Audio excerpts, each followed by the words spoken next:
Welcome, folks, to Crypto News Global. I'm your host, Nick Toka. Bitcoin pretty much even for the day, but the big news is Bukele's at the Whitehouse, and we've got a little more information about that coming up. Interesting, they're not actually focused on Bitcoin. I find that hard to believe. On today's show, Metaplanet boosts Bitcoin holdings to 4,525 Bitcoin with a $26 million buy. Bhutan bets on Bitcoin, doubling salaries to combat brain drain. And of course, our feature story of today, Bitcoin takes a back seat as Trump Bukele focus on trade and immigration. Shocking. All this and so much more on today's show.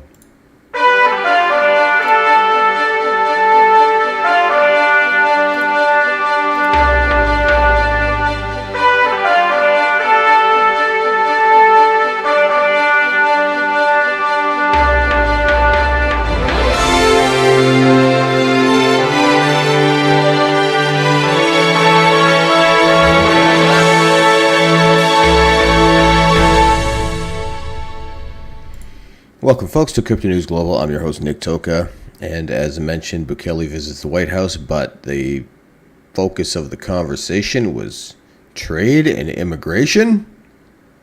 I guess economics comes first. I'm sure they'll get to the Bitcoin tomorrow. I was really expecting a huge Bitcoin pump once the news of, something like Bukele, orange pills Trump, or recommended move to buy 1 million Bitcoin, something along this line. I think it'll come, and if it's made public news, I feel like Bitcoin is going to pump pretty hard tomorrow. Right now, let's get into some market watch and Bitcoin technical analysis. We have the BITI up 1%, 85,173. Ethereum up 1%, 1636. Solana down 0.5%, $130. XRP up 0.5%, $2.14. Doge down 3.25%, 16 cents. Taking a look at our crypto bubbles for the day, we have about a 50-50 split. If we go into the hourly, we see that everything's starting to make a move to the green. 95% in the green for the past hour. Let's zoom out to the weekly, and we see the big winners. XCN made a huge comeback. They were down and out for the count, I thought. Fartcoin up 52%. Jasmy up 55%. Ohm into the shitter, down 90%, and somehow it was down 90 something percent, and today it's down another 31%. So what is this thing actually worth? The market cap a few days ago was into the billions, and now the market cap's 590 million, down 20 in the volume market cap total. So it was 74th in market cap, and just in one day it went down 20 places. In a week, it's gone down 75 places. Ouch. Not a good look. Be careful with the shitcoinery, folks. I've said it many times. Look at this steep drop. It's like it jumped off a cliff straight down. And that was, of course, I guess that's for the week, but painful. She was at $6.77. She is at 50 cents as we speak. Painful. Again, I've said it many times. If you're going to muck around with shit coins, do not put your life savings in it. I think this goes without saying. Take 2%, 3%, 5% even of your holdings. Put it in some, speculative stuff, but do a little research. Don't just put it into crap. If you stay within the big three, the Bitcoin, the XRP, Solana, you should do okay, and it's a very good bet that you're not going to lose your shirt. Let's zoom out to the monthly. And now we're talking. Now we've got about a 60-40 mix, a little red over green, but things are a lot better than they were 2-3 weeks ago when everything was in the red for the month. Now we're seeing things pick up, and the tariff trade wars and all that had a lot to do with it, but we had a lot of time to buy the dip, and I think a lot of the real whales were doing exactly that. We covered multiple stories where it talked about the whales buying a crap load of Bitcoin. Checking out the total hash rate, and as we say many times, the price of Bitcoin follows the hash. First goes the hash rate, then goes the biddy. So if we check the all-time chart, we see it follows it relatively closely, except for one jump in here. This is the 2022 cycle peak. But once we get to our current point here, and what is this? 1 trillion terahash approaching. So this, the higher the hash rate, the more secure the network is. And generally, the price does follow the hash rate. So kicking butt in terms of global adoption and hash rate at this moment. Let's check out the M2 money supply, and we see a even closer correlation between the M2 money supply and the price of Bitcoin. And this is from inception here, right? 2013. And if we follow it along, we've got the pink line is the M2 money supply, global money supply, and the white is the biddy. And you see they're pretty damn close. Right now, the M2 money supply, basically it's a calculation of the total money supply globally, and it is very much expected that the money supply is going to start growing very shortly, and there's going to be a lot of printing of money. And once this shoots up to the right, Bitcoin's also going to shoot up to the right. And this is data from the top 21 central banks. So really, the central banks that we care about, we don't give a shit about any of the central banks. Let's face it, folks.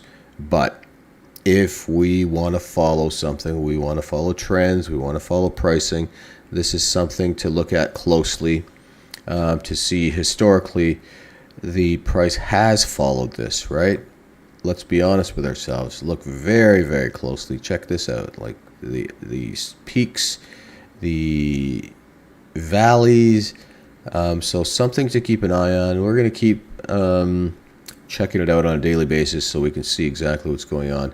And we should be able to zoom in on this thing. We can definitely do it for the hash rate, and which we see much more of a divergence than what you see in this chart. In this monthly chart, we see the Bitcoin price way down here, the hash rate way up here. So I do anticipate that the hash rate, the price will pop up soon to follow the hash rate. M2, there doesn't seem to be a way to manipulate this chart. Oh, there we go. But I kind of really zoomed in. I didn't want that much. Let's see if we can zoom out the same way. We cannot. It's a bit of a cheapo chart, right? We really like to see this long time view. Anyhow, I'll try and figure out a better way to track that. Currently, the Bitcoin market cap's at $1.69 trillion. Ethereum, $1.97 billion.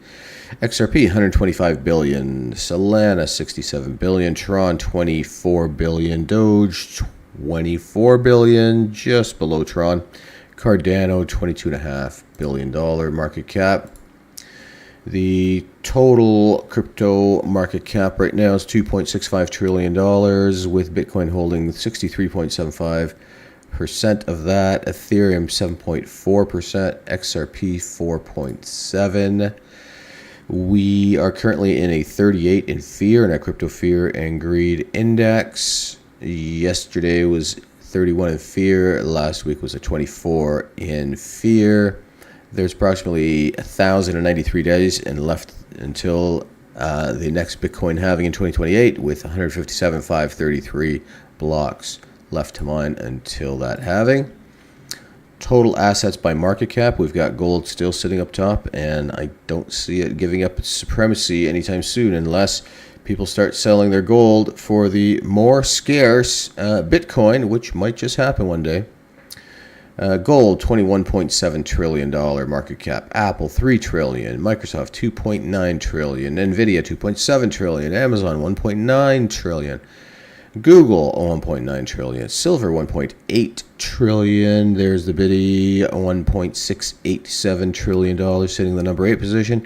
Saudi Aramco, $1.67 trillion, just behind the biddy. And Facebook, $1.377 trillion. You can currently get 1,175 Satoshis for one fiat US dollar.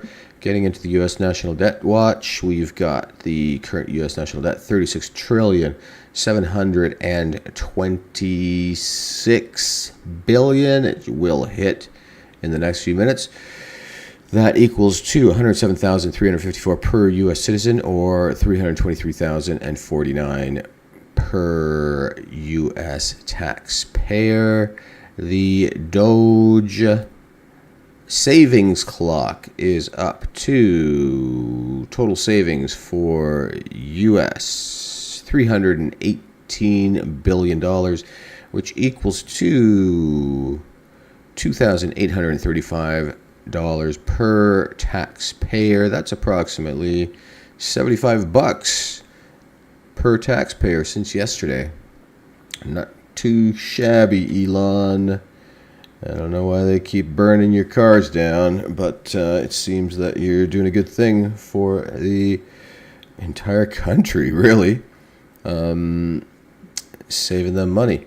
So another interesting thing to look at, U.S. federal interest rate. Get off the screen there.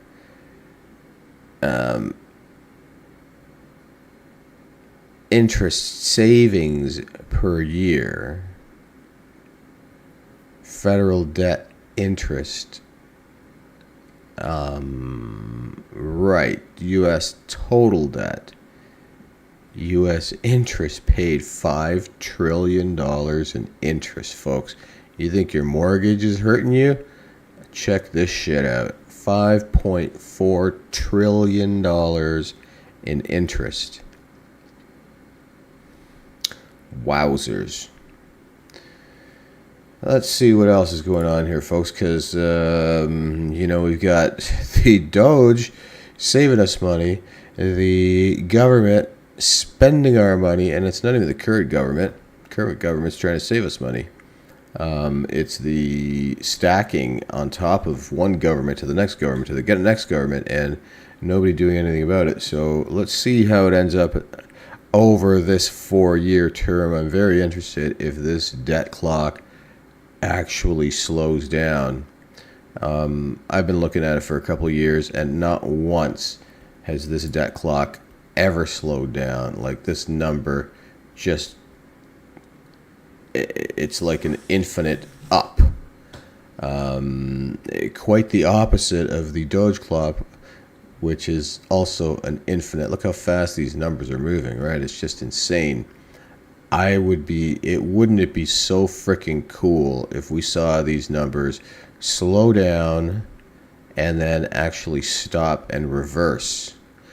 I don't know if it's even possible. It's at the point where there's so much interest, $5.4 trillion in interest. Are you kidding me? Right? So, big money owing. Too much government overreach, too much government spending. Never a thought of saving. Don't be like the U.S. government, folks. Live within your means. Do the smart thing. invest conservatively, invest for the long run, and things will definitely work out for you. One company that's saving is good old Metaplanet. They boost their Bitcoin holdings to 4,525 Bitcoin with another $26 million buy. Metaplanet has once again reinforced its commitment to Bitcoin, acquiring an additional 319 Bitcoin worth approximately $26 million at an average price of $82,500 each. This latest buy brings the company's total Bitcoin to 4,525 Bitcoin, valued at $386 million.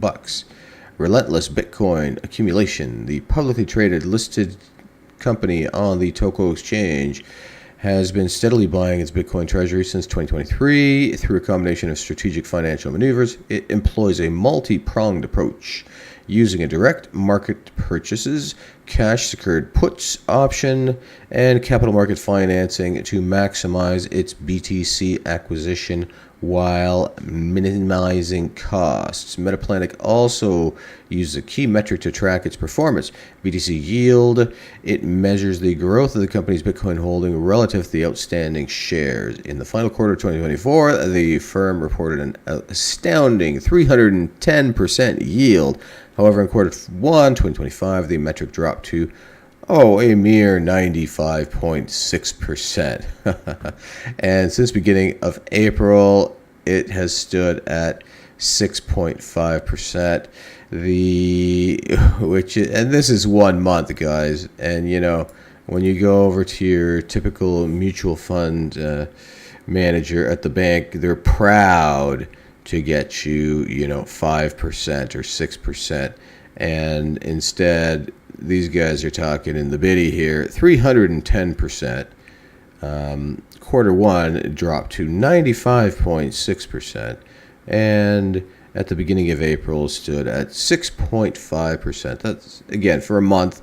And then your financial advisor is trying to get you that for a year. So you're not going to find these kind of returns at your local financial institution, folks. Let's face it. The latest purchase pushes Metaplanet into the top 10 global corporate holders of Bitcoin, surpassing firms like Semler Scientific and Bitcoin Group. It also brings its overall ownership of Bitcoin supply to 0.02%. So, when they say 4,525 Bitcoin, that doesn't sound like a lot, but $386 million sounds like a lot. It's easy to forget that Bitcoin's at $85,000. So 4,500 Bitcoin is a shitload. So they're doing quite well with that. It's a great approach.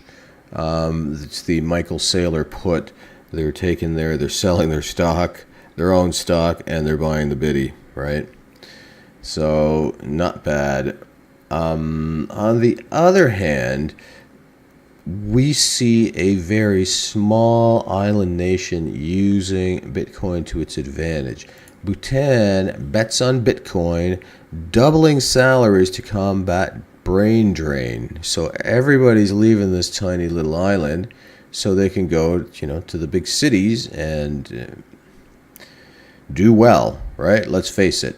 But Bhutan is basically using their Bitcoin to keep people in the country.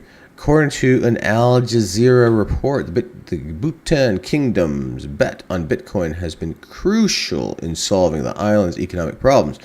In particular, the world's largest cryptocurrency has helped to double civil servant salaries and reduce brain drain, mass exodus of skilled Bhutan workers, which is what brain drain is.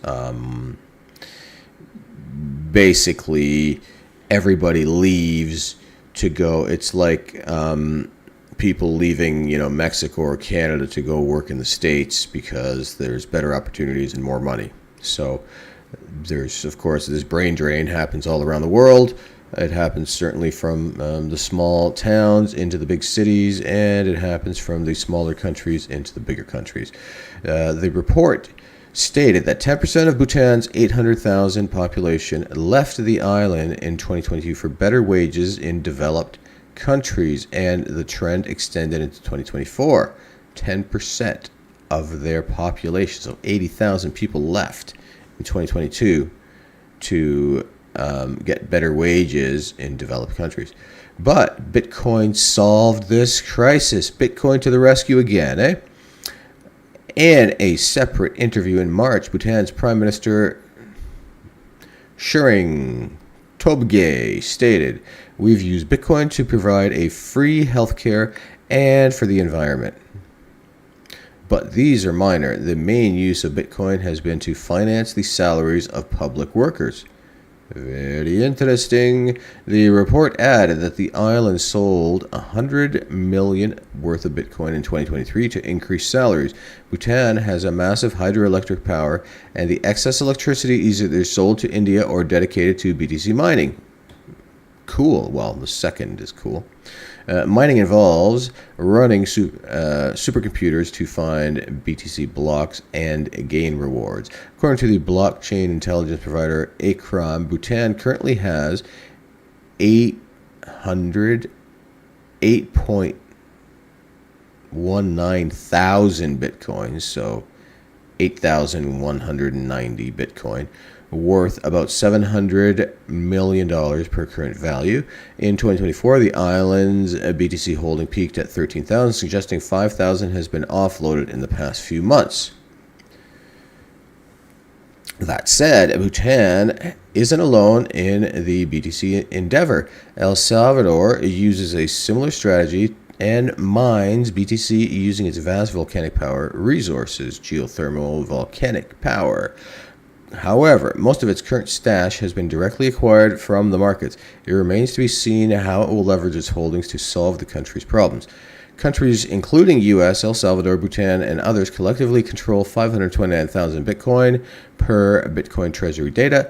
Continued nation-state adoption could fuel Bitcoin demand and prop up value in the long run. Indeed, I've been calling for this for a long time, right? And it's been happening for quite some time. El Salvador was the first to come out and actually adopt Bitcoin as a national currency. So, and they still have it, despite what you might be hearing. The deal was that the IMF was going to give them $2 billion, and they basically said, "We're giving you $2 million, but you have to stop with your Bitcoin as a national currency." Now, from people in the know, they're still accepting Bitcoin, folks down there. There's not going to be stopping. There's no going back when you start adopting the Bitty. Restaurants, it seems, have a sign. Not every restaurant was forced to allow people to pay in Bitcoin previously, and it still isn't. It seems like there's a sign on the door, just the same way you go into anywhere, and there's an Interac sign saying they'll take your debit card, right? They've got a Bitcoin sign. They will accept Bitcoin. Easy like that. Now, speaking of El Salvador, the big news was Bukele, Prime Minister of El Salvador, visited the White House today to meet Trump. And I was hoping they were just going to talk about Bitcoin, and they're talking about Bitcoin, right? There's no mistake that Bitcoin for sure came up in the discussions. However, Bitcoin takes a back seat to Trump as Bukele focuses on trade and immigration. Despite leading the pro-Bitcoin administrations, Trump and Bukele left crypto off the table during a April 14th White House meeting. U.S. President Donald Trump hosted El Salvador's President Nayib Bukele at the White House on April 14th with talks centered on trade and immigration, excluding Bitcoin from the public agenda. You see, the public agenda. I'm sure they talked about it behind closed doors. Pressing issues of immigration and bilateral security cooperation set the tone of Bukele's first official meeting to the White House during Trump's second term. According to a live stream shared by Bukele's office on X, Trump raised the possibility of transferring U.S. citizens convicted of crimes to prisons in El Salvador, urging Bukele to extend the country's prison system to house more prisoners. I said homegrowns are next. The homegrowns. You got to build about 5 more places. Since taking office, Trump administration has deported hundreds of alleged foreign criminal individuals to El Salvador under a $6 million deal between the two countries. Trump also addressed the ongoing trade war unleashed by his administration on April 2nd, suggesting a potential temporary exemption for automakers aimed at easing the transition of their supply chains. I'm looking at something to help some of the car companies with it, Trump told reporters present at the meeting, adding that the U.S. auto industry needs a little bit of time to relocate production to the country. The meeting did not touch on digital assets and Bitcoin policy, a flagship initiative of both presidents' administrations. El Salvador adopted Bitcoin as a legal tender in 2021, pioneering the Bitcoin strategic reserve approach, later followed by Trump. The U.S. president positioned himself as a pro-crypto candidate during the 2024 election. On March 6, Trump signed an executive order to create a Bitcoin strategic reserve and digital asset stockpile in the United States. The U.S. holds nearly 200,000 Bitcoin, valued at over $17 billion as of March. The reserve is primarily formed of Bitcoin seized in criminal and civil cases, including significant amounts from the Silk Road and Bitfinex hack cases. So I'm hoping that over the next couple of days, a little more information comes out about their conversations with Bukele and Trump. And I wouldn't be surprised. One of the reporters for sure, is going to come up and ask with some Bitcoin-related questions. And I won't be surprised at all if Trump tells the truth and says, yeah, we talked about it, and this is what we talked about. And, he gave some recommendations from, Bukele's got 4 years of experience of holding the Bitcoin as a treasury reserve. And we also accept the Bitcoin in these locations and, for coffee and for banking and for whatever it is, consumer goods, and maybe he's put the bug in the ear of Trump to do the same. I'd like to see one day some real Bitcoin adoption, i.e., Amazon comes out and says, we are now accepting Bitcoin, or big companies, you can now buy your iPhone with a Bitcoin or something like this. We know Ferrari came out and you can still buy a Ferrari with Bitcoin, but who's got $500,000 in Bitcoin to buy a Ferrari? And if you did, would you really be buying a Ferrari? Now, Michael Saylor probably bought one, right? But unless you have, 10 Bitcoin and the price of Bitcoin goes to $500,000 a coin, okay, then maybe you're talking, right? You drop half a Bitcoin and buy a Ferrari, but, normal folks ain't buying a Ferrari if Bitcoin goes to 500 grand. They're either hodling, or they're taking it and paying their mortgage, or they're selling and then gonna double down and buy 2 Bitcoin when the price drops, as it has in previous cycles. And this is the hope, right, that you can kind of play these up and down markets, these 4-year cycles. Buying a Ferrari is not really something people are going to look at unless they have a hell of a lot of Bitcoin. But they do accept it, right? So maybe this conversation between Bukele and Trump kind of went that route. Hey, you can go and buy your coffee with Bitcoin. Did you know that? And maybe it'll come to some type of exemption, which is similar to what was announced by, it was one of the countries that basically said we're allowing, I think it was $10,000 in Bitcoin to be spent in the country without having to pay capital gains on it, which I think was a great idea, right? You can pay for your expenses if you have a lot of Bitcoin. Now, right now, unless you have a lot of Bitcoin, it's still HODL time. For me, it's HODL time. We're not anywhere near the cycle peak, which generally happens toward the end of October and into November, the year after the halving. And we're still 6 months away. And, instead of the price being, way into a all-time high, we've kind of pulled back, right? The all-time high is 109 something, and we've been sitting around this $85,000, despite all the market turmoil with the tariffs, right? So again, once the M2 money supply globally starts to kick in and they start printing money, this is not going to be highly advertised, folks. They don't really talk about money printing very much at all. They need to keep it on the hush, because the more money that's printed, the less your money in your pocket is worth. Let me give you a good example. I've done this before, and it's very easy to see that you're losing your frickin' shirt, as per money debasement, right? So let's just go into a simple graphics program here, and let's call this the current total money supply. Fair enough? That's it there. Your little piece of the pie.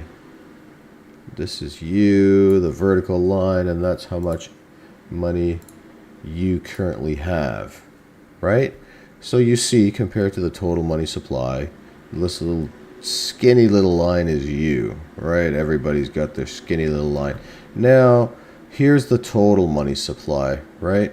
So what happens if they double the money supply just by printing money out of thin air? Now, look what's happened to your cut. It's worth half as much. What happens if they print the shit out of money, right? Which is what they've been doing over and over again. Now, your sliver hasn't changed, but your money is worth significantly less in terms of the comparison between the total money supply and your actual supply personal money. So this is a very easy way to show what money debasement does.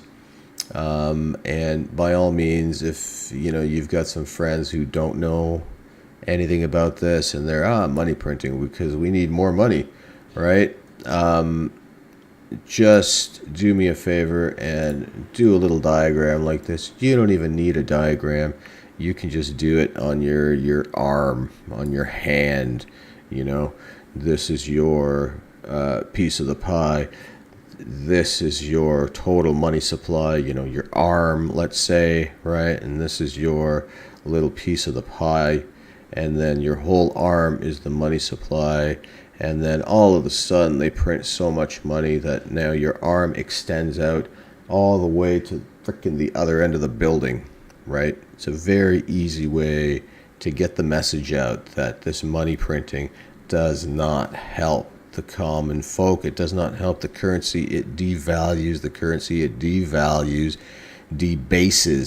the currency. It is worth less. It increases inflation on top of that. It's the number one thing for increasing inflation, not tariffs, not the price of eggs. It is money debasement, folks. The good thing is there is tons of money around the world. Money is abundant. There's $900 trillion of assets around the world. So money is abundant. Money's everywhere. So go get your share of it. It is time that's scarce, guys. So spend your time wisely. Always spend less money than what you earn. And that way you'll always stay in the green. If you suddenly start making more money, start saving more money. Don't start spending more money. And start saving today. If you can start saving and investing in your late teens or early 20s, you can hopefully retire when you're 40 or 45. If you have a great idea, start with your idea today. Even if you're not ready, start today and things will come together. And before you know it, your ideas come to fruition and hopefully it succeeds. And even if it doesn't, you'll have the fulfillment to know that in your head, you didn't just sit on this idea, you tried. You'll be fulfilled, right?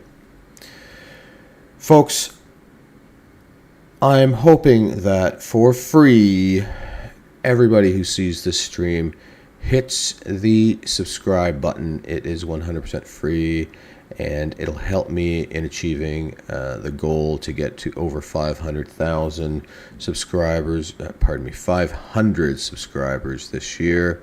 Maybe 500,000 in the future, but I'm starting at 500. So if you enjoyed what you heard, please do watch again, and also share, like, comment, and of course subscribe. And we will see you on the next stream, folks. Thanks so much for joining.